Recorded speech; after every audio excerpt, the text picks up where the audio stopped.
B plus test series में आपका स्वागत है। इस वीडियो में हम इंडियन रेलवे के फाइनेंशियल नियमों पर चर्चा करेंगे, जिसमें चैप्टर 7 में डिटेल में बताए गए खर्च के एलोकेशन पर फोकस किया जाएगा।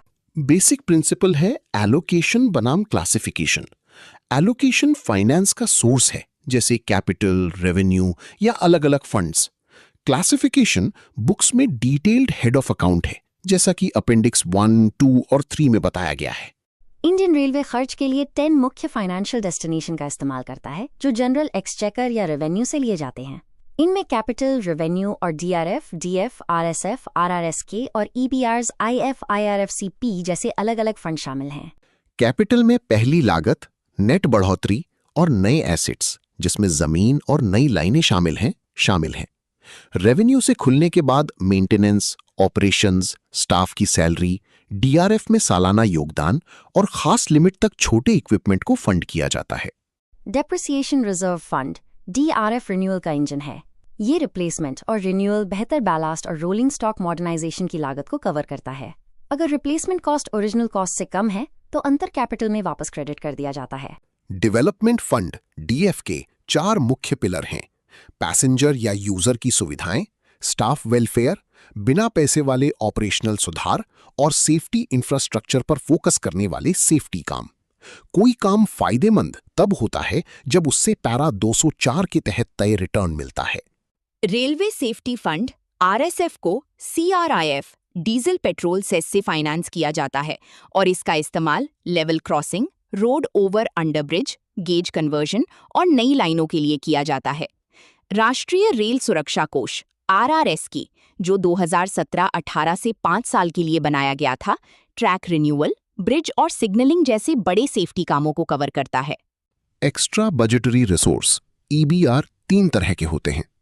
ईबीआर पी या पार्टनरशिप में नई लाइनों और कस्टमर सुविधाओं के लिए राज्य सरकारों, जेवीज के साथ कॉस्ट शेयरिंग शामिल है।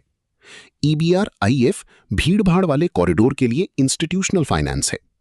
EBR IRFC bonds rolling stock खरीदने और लीज पर देने के लिए इंडियन रेलवे फाइनेंस कॉर्पोरेशन से उधार लेना है।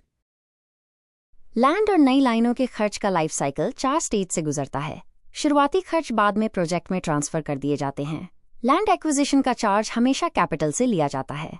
बंद लाइनों पर मेंटेनेंस का खर्च कैपिटल उठाता है। आखिर में खुली लाइनों पर मेंटेनेंस का चार्ज रेवेन्यू से लिया जाता है। रोलिंग स्टॉक एलोकेशन के लिए डिसीजन ट्री फंडिंग को साफ करता है।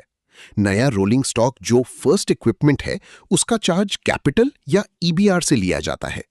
अगर रिप्लेसमेंट मौजूदा स्टॉक लिमिट के अंदर है तो उसका चार्ज डीआरएफ से लिया जाता है। सिर्फ एडिशन का चार्ज कैपिटल से लिया जाता है। अगर पैसेंजर सुविधाओं की वजह से कैपेसिटी कम हो जाती है तो एक एक्सेप्शन लागू होता है। ऐसे में नुकसान डेवलपमेंट फंड से लिया जाता है। स्टैंड बाय पूरी यूनिट होती हैं, जो मेन यूनिट के एलोकेशन के बाद इमरजेंसी के लिए तैयार रहती हैं।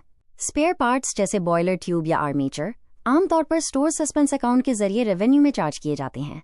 7% लिमिट से ज्यादा कीमत वाले स्पेयर पार्ट्स कैपिटल में चार्ज किए जाते हैं।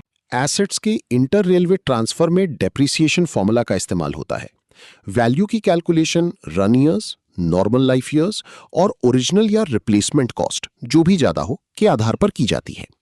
एक जरूरी नियम यह है कि किसी भी लोकोमोटिव या वैगन की वैल्यू उसकी ओरिजिनल कॉस्ट के 25% से कम नहीं हो सकती। किसी एसेट की लाइफ खत्म होने पर 3 सिनारियो होते हैं।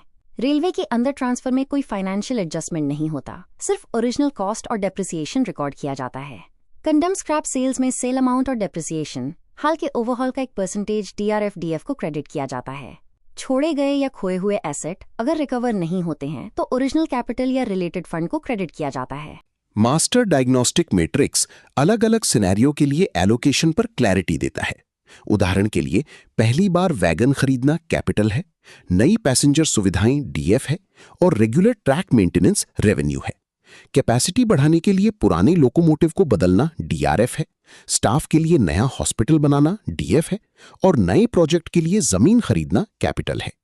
आसान शब्दों में कहें तो फाइनेंशियल एलोकेशन 3 बातों पर टिका होता है। कैपिटल नए एसेट्स बनाता है, रेवेन्यू रोजाना के ऑपरेशन और मेंटेनेंस को कवर करता है और डीआरएफ डीएफ रिन्यूअल, सुधार और सेफ्टी पर फोकस करता है। सही रेलवे अकाउंटिंग के लिए इन प्रिंसिपल्स का सख्ती से पालन करना जरूरी है। बी प्लस टेस्ट सीरीज के साथ अपनी परीक्षा में सफल हों। ये इंडियन रेलवे और सरकारी परीक्षाओं के लिए आपका भरोसेमंद डिजिटल स्टडी पार्टनर है।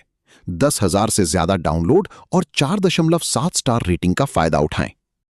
आज ही मॉक टेस्ट देकर अपनी सफलता की यात्रा शुरू करें।